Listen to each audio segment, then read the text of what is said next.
Bismillahirrahmanirrahim. Assalamualaikum warahmatullahi wabarakatuh.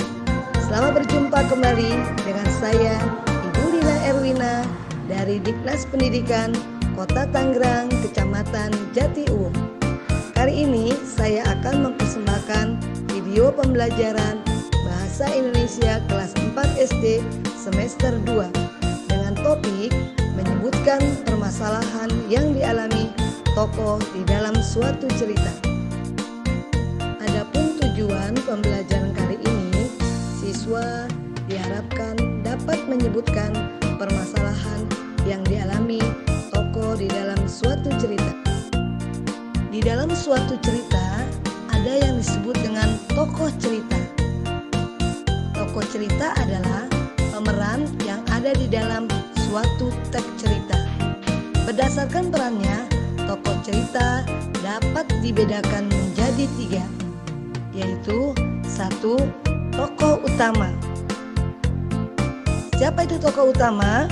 Tokoh yang memiliki paling banyak dalam berperan di suatu cerita. Yang kedua adalah tokoh pembantu. Siapakah itu tokoh pembantu? Tokoh yang memiliki peran sedikit karena tokoh ini hanya sekedar menunjang tokoh utamanya. Yang ketiga adalah tokoh figuran. Siapakah tokoh figuran? Tokoh yang hanya sesekali muncul dalam suatu cerita. Permasalahan yang ada di sebuah teks disebut juga dengan konflik. Apa itu ya konflik? Konflik adalah pertentangan antara dua tokoh. Cara menentukan konflik atau permasalahan dalam suatu cerita adalah: yang pertama, bacalah teks dengan seksama. Yang kedua, menentukan kalimat utama. Yang ketiga, mencatat hal-hal penting yang terdapat dalam teks cerita. Pemecahan masalah dalam suatu cerita disebut dengan resolusi. Ya anak-anak sekalian, setelah kalian memahami semua materi yang telah Ibu jelaskan, saatnya kalian membaca cerita berikut dengan seksama. Silakan anak-anak.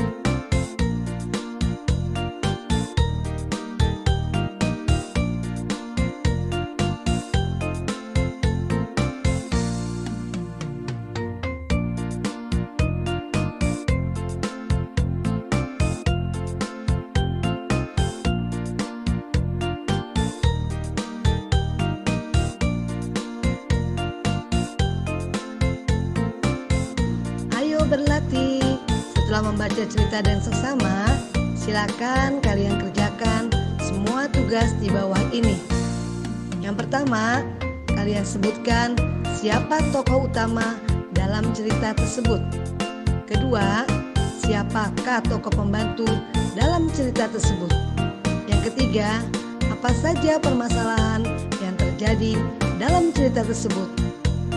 Soal yang keempat, apakah solusi dari permasalahan tokoh cerita tersebut? Alhamdulillahirrabbilalamin. Terima kasih untuk anak-anak hebat semua. Sampai jumpa di video berikutnya. Wassalamualaikum warahmatullahi wabarakatuh.